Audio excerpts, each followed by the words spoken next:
Good afternoon. Thank you for attending our product demo. What we're going to show you is a prototype product demo.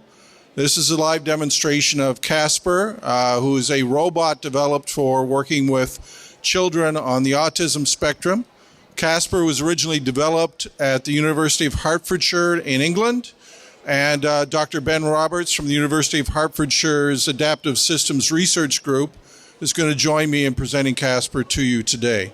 So first we're just going to run through a brief presentation, talk a little bit about KASPAR, and then we'll show KASPAR doing a few of his actions and activities. So the main learning objectives we're going to show you today are some examples taken from work with children with autism, both in schools, family homes, at the research that the university has done. Show KASPAR with 6 different therapeutic or educational objectives, and show how KASPAR can engage autistic children in some simple interactive and social play activities. Why is this not going? Okay, speaker disclosures.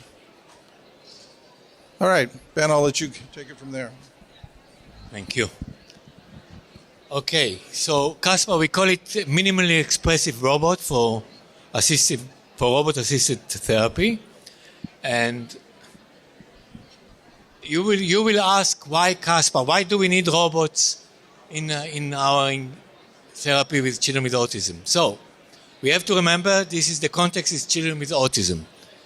We know that our social interaction, our social behavior can be very subtle and can appear unpredictable to persons with autism who cannot understand facial expressions and the intentions, etc. The use of robots allow to simplify everything and make it safe and predictable. You see, KASPAR has human features, but simplified. And it's predictable because a lot of the activities, we give the child a remote control keypad that you will see later, and if you press the buttons, there will be no surprises because the same thing will come again and again. Because it's robot, we can program it to start very simple and increase the complexity as we go on according to the need of specific child. So it's adaptable, can be adaptable to specific children. Real-time interaction, playful scenario allow full body expression, because the difference between this and the two-dimensional computer games, for example, on a tablet, is that here the physical embodiment of the robot allow them, we see all the children come, engage it immediately with tactile interaction, hugging it, exploring it, and you will see in the demo, if they touch it, it says, this is nice, it tickles me. Or we can program it to say a lot of things.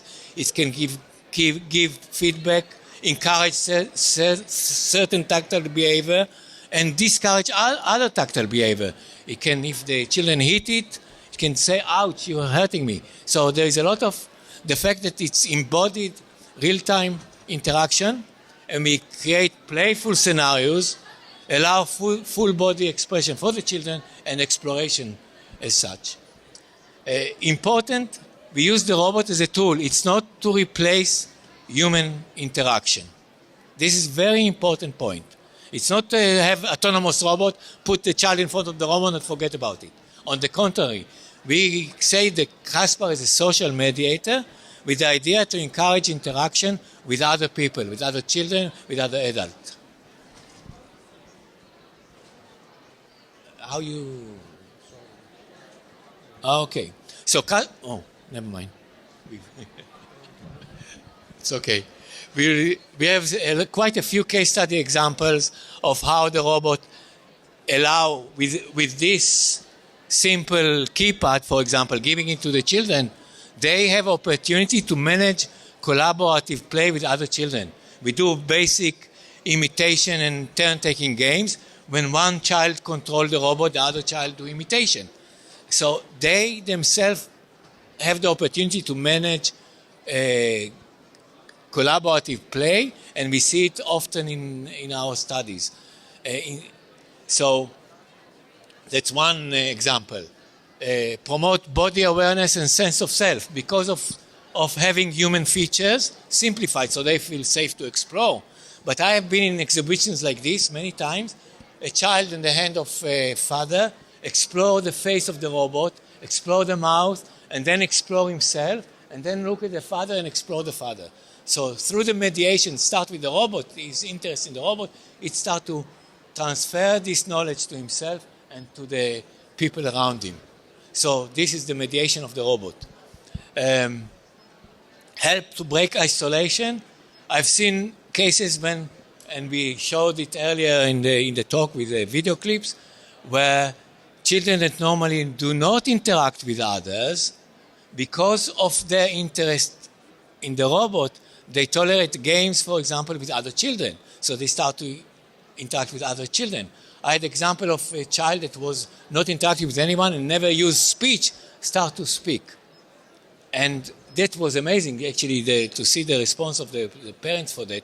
Not because the robot taught him speech, he had it in him, but he never felt comfortable enough to use it. But with the environment of the robot, he did. Exploratory investigation in cognitive learning, embodied and cognitive learning, a lot of examples of playing, because the robot has happy and sad expression. This is the happy expression. If you look at the mouth and the sad expression, it changes. So children exploring it, happy and sad. And then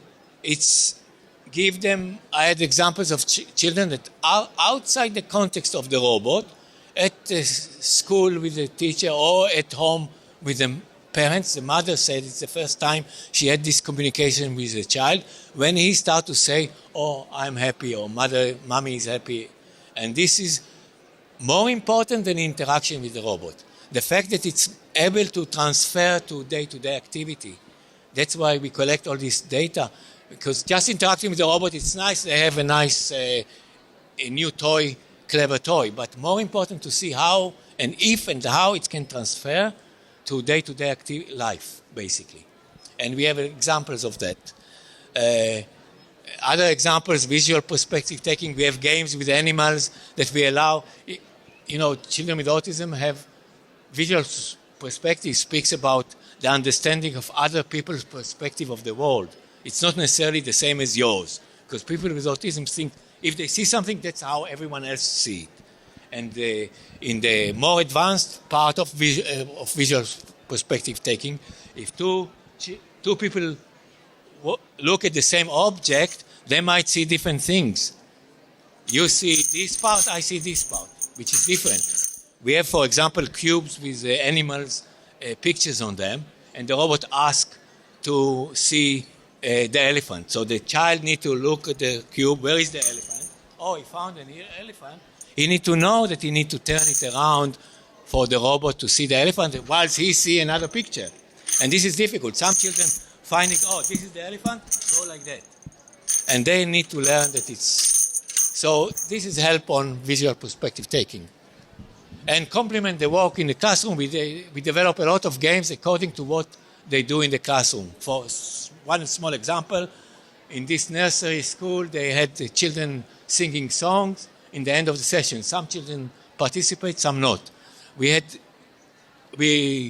take the songs that they use in the classroom, we program it in KASPAR, and then the child that, like the robot, sing with KASPAR, and then he sing with the rest of the class. So we had a lot of examples, or we had example of, there is one Reuters news report, still from the same nursery, about a child that has difficulty to eat at lunchtime with the rest of the group. So we design games of food games that he pretend play with KASPAR about, KASPAR asks, oh, I'm hungry, I want a snack, I want to drink, etc. And that helped this child in the end, outside the context of KASPAR, to integrate with the rest of the class at lunchtime, which was a big progress for this child. So these are some examples of the use of the robot. Slides. Yeah, I mentioned all that. Okay. All right. Just to give you a little bit more information, as I mentioned, what you're seeing here is the product prototype developed by the University of Hertfordshire in England.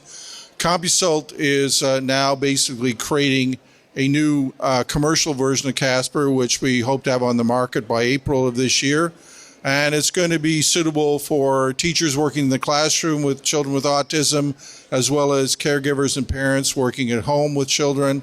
It'll incorporate an embedded computer. Basically, our plan is it's going to be take it out of the box, it's ready to use, and also be available in terms of a rental or lease agreement and subscription options for downloading new activities and capabilities for KASPAR. And with that, we'll move on to a few simple examples of KASPAR doing different activities.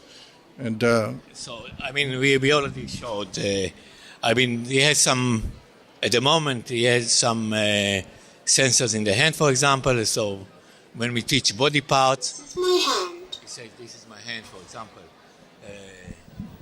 This is my hand. Another hand, the arm. Let's take it down. Come down.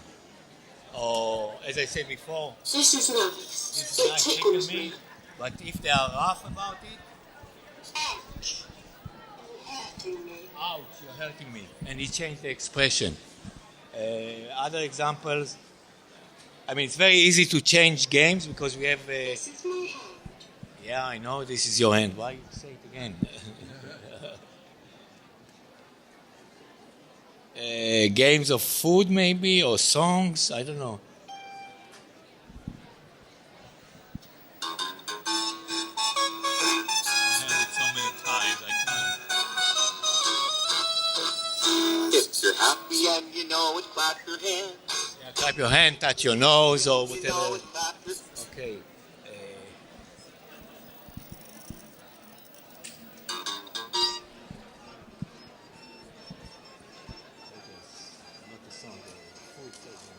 If you're happy and you know it, Touch your nose. Okay. That's happy another and you example. know it. Touch. That's enough. Where is the animal game? Just to give you some small examples of food, maybe. When they robot ask, I am hungry. I'm hungry. And then if the child gives something to eat, he said, Thank you. thank you. He can say, Oh, that's yummy. oh, I like it. oh, Oh, that's yuck. Disgusting. disgusting. That was specifically requested by one of the mothers that knew that the child will like it, and when he says disgusting.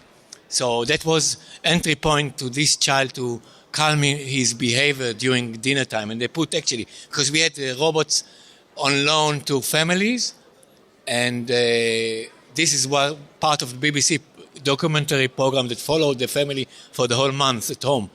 And we've seen how it's calmed the child behavior during dinner time. They put KASPAR around the table with everyone else, and the child loved to control KASPAR whilst during dinner, for example.